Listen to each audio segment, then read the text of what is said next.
Дараагийнх нь Бурхны нэгдмэл буюу энгийн байх чанар. Энэ ямар утгатай вэ? Бурхныг ойлгоход амархан энгийн гэсэн үг үү? Тэр идэж уухдаа энгийн байдаг гэсэн утгатай юу? Үгүй ээ. Бурхны энгийн байх чанар гэдэг нь тэр тустай хэсгүүдээс бүрддэггүй гэсэн утгатай. Тэр юунаас ч бүрддэггүй. Бурхан бол эцэг хүү ариун сүнс гэсэн 3 хэсгээс бүрддэг гэвэл буруу болно. Заавал ийм л байх ёстой. Учир нь тэр бүтээгдсэн зүйл биш юм. Тэр хамгийн ихэнд бүтээсэн юм бол тэр өөрөө бүтээгдээгүй байж таарна. Бүрдэл хэсэгтэй байна гэдэг нь бүтээгдсэн байгаагийн шинж билээ. Нэг хэсэг нь байхгүй байвал оршихгүй болно гэсэн үг. Харин Бурхны хувьд энэ биш юм. Тэр жинхэнэ бүтээгч.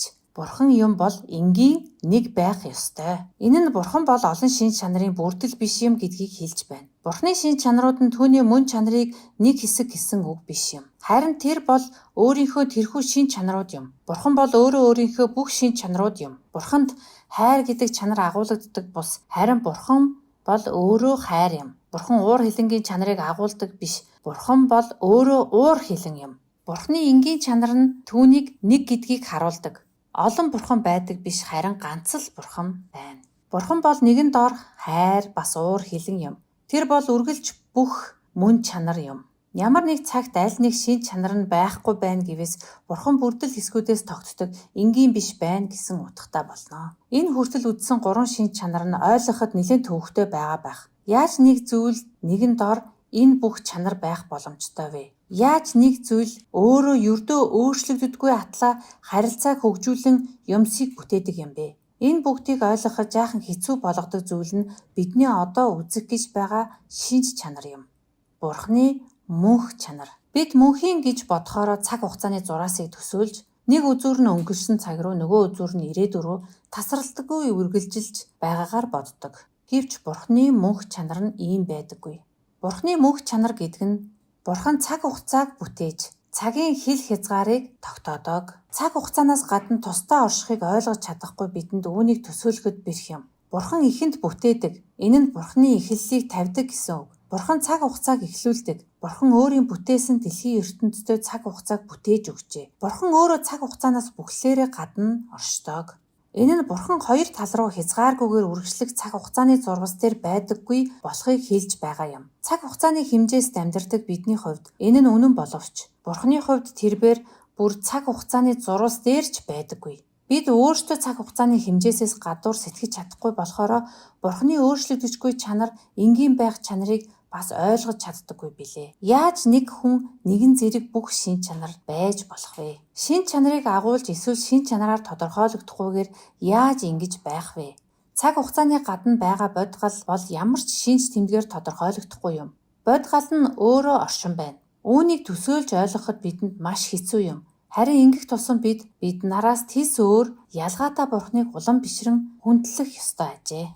Дараагийнх нь Эхлэл номны эхний ишлэлээс Бурхан бол бүхнийг чадагч Бурхан гэдгийг бид харж байна. Бурхан бол бүхнийг чадагч гэдэг нь Бурхан бүхнийг бүтээх хүч чадалтай гэсэн утгатай. Цаашлаад үзвэл хүч чадлыг хэмжиж болдог. Үүнийг ч бас Бурхан бүтээжээ. Харин Бурханы хүч чадал бол хэмжээшгүй юм аа. Хүч чадал гэхээр бид тухайн зүйлийг нэг бол хүч чадалтай эсвэл хүч чадалгүй гэж боддог. Харин Бурхан бол бүхлээрээ хүч чадал юм. Бурхны бүхнийг чадагч чанарын тухайд ярихад зарим залжин асуулт гарч ирдэг. Тэдгээрийн нэг нь энэ байна. Энэ асуултны хариулт нь үгүй гэсэн юм. Яагаад тэрвэ? Бурхны хийж чадах зүйлд хэмжээ хязгаар байхгүй. Тэр зөвхөн өөрийнхөө бодгалаас гадуурх зүйлийг л хийж чадахгүй.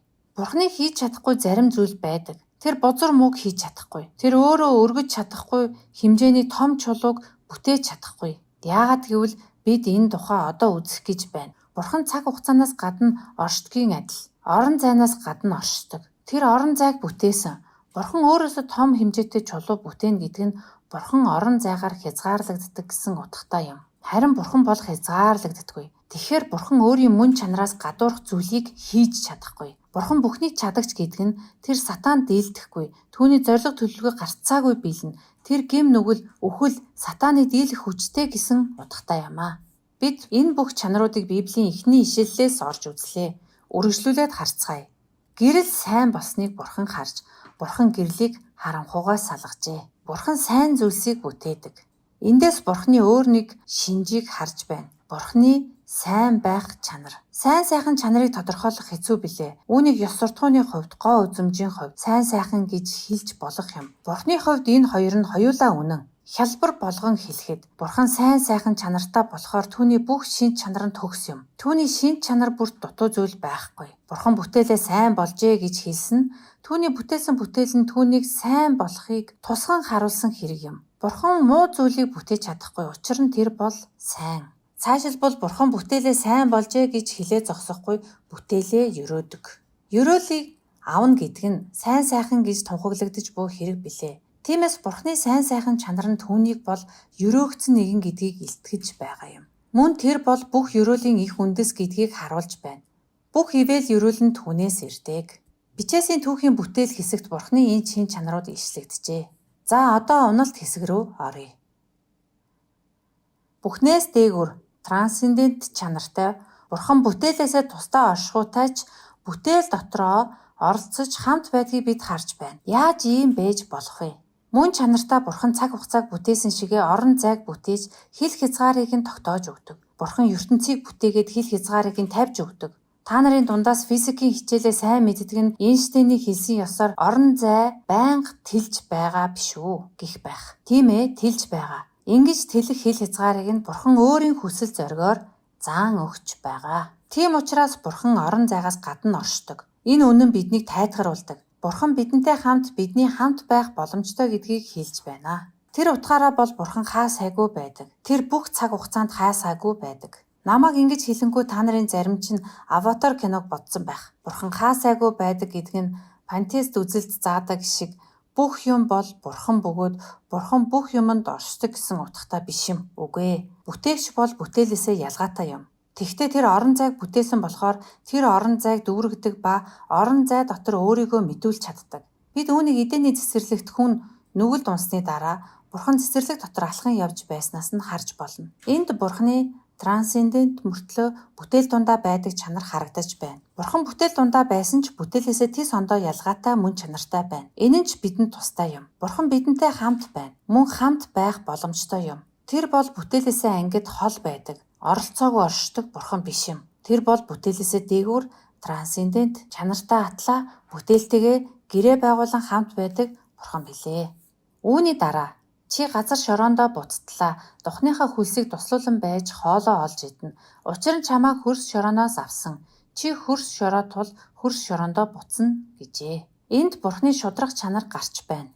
Шудраг гэдэг нь Бурхан зөв бурууг ямар ч алдаа мадаггүй төгс шүүдэг. Бурханы зөв бурууг тогтоосон хим хэмжээнд бүрэн гүйцэлтэнэ. Бурханы хим хэмжээ стандарт нь зөв юм. Дуулуургүй байдал болон тэрсэл нь шийдэгдэх болно. Цаашлаад бид үдсэнчлэн Бурхан хараал буулгахдаа сатаныг харааж бидэнд амлалтаа өгдөг. Би тэр эмэгтэй та хоёрын хооронд бас чиний үр тэр эмэгтэйн үрийн хооронд дайсагнал үүсгэнэ. Тэр үр толгойг чинь бяцалж түүний өсгийг чи няцалнаа. Толгоогоо бяцлуулж байснаас өсгийгөө хатгуулсан дээр сатан эцэст нь ялагдах болно. Яагаад гэвэл Бурхан шудраг болохоор. Бурхан бол шудраг гэдэг нь заримдаа хүмүүс таалагддаггүй. Шудраг Бурхан оршин байдаг гэдгийг хүмүүс бодохыг хүсдэггүй. Бурханы бүтээсэн ертөнц дэлхийд эцэстээ аз жаргалтай болохын баталгааг өгдөг. Тэгэхдээ Бурханы шудраг чанар нь эцэстээ бүх буруу зүйлийг зөв болгоно гэдгийг өгүүлж байгаа болохоор бидэнд тайтгарал өгдөг. Хүний 8 ард түмний хувийн ашиг сонирхолтой ашигладаг, шудраг биш төр засгийн удирдагчтай байх, дайн дажинтай байх гэх мэт эдгээр зүйлс нь дуусах цаг ирнэ. Цаашилбал бид заавал шудраг ёсыг тааруулан тогтоогч байх шаардлагагүй юм. Бид шудраг ёс тогтоохыг Бурхан даатгаж өгч болно. Энэ нь бидэнд шудраг биш нөхцөлийг тесэн твчгэд тус болдог. Эцэст нь бид Бурханыг шудраг шүүлтийнхээ дагуу үйлдээж хэмээн залбирч болно. Тэгээд түүний хариуг бид энэ насандаа харсан ч байлаа, үгүй ч байлаа, Бурхан үйлдэх болно гэдэгт итгэлтэй байж болно. Эндээс Бурханы дараагийн шинж чанар нь гарч ирдэг. Түүний уур хилэн. Бурханы уур хилэн нүглийг үзэн яддаг. Үргэлж яг таарсан байдаг. Бурханы хилэн биднийхээс өөр байдаг. Бид нар ихэнхдээ буруу ташаа шүүж хяналтгүй уур хилэн гаргадаг. Бурхны уур хилэн нүдэ олсон мэт яг таарч тохирсон байдаг. Тэр шудраг учраас ингэж чаддаг. Өнөөдрийн нийгэмд Бурхны уурлан хилгэндэг чанарын тухай ярих дургүй байдаг. Хинч Бурхныг уур хилэнтэй гэж харахыг хүсдэггүй. Гэхдээ Бурхан нүглийг үзэн ядаж уурлан хилгэндэггүй байсан бол хүний наймаанд өртсөн сексийн боолчлолд орсон хүүхдүүд юунд найдах вэ? Хавчилгаанд орсон итгэгч нар юунд найдах вэ? Түүний шудраг ёсыг гүйцэлдүүлэхийн тулд Бурхны уур хилэн зайлшгүй шаардлагатай юм. Тэр нүгэлт явдалд уурлан хилгэнэж нүглийг үзэн яддаг байх нь зөв юм.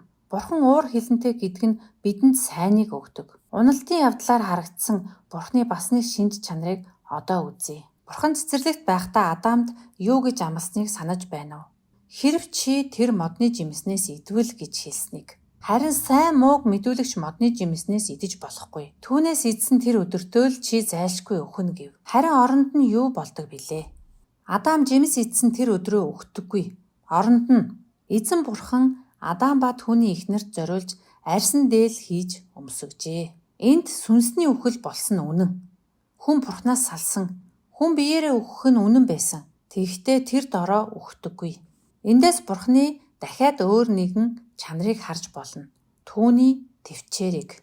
Бурханы төвчээр нь түүний мятрашгүй, хувиршгүй хүсэл зорилготой холбоотой юм аа. Бурхан өөрийн төлөвлөгөөг, нүглийн шийтгэлийг өөрийн тогтоосон яг зөв цагт гүйцэлдүүлдэг.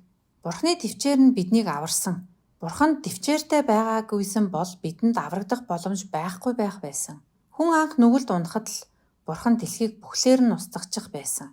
Гэхдээ Бурхан төлөвлөгөөгөө гүйцэлдүүлэх төвчээртэй байдаг. Тэр биднийг ариусгах төвчээртэй. Тиймээс бид дахин нүглийн урад татлахад унсан ч бидэнд найдвар байсаар байдаг. Бид унахад Бурхан биднийг эргүүлж босгон, өөрийн төлөвлөгөө өөрийн товлсон цагт нь тааруулж биднийг төгс болгон өөрчлөх төвчээртэй байдаг. За энэ бол уналтын хэсэг байлаа.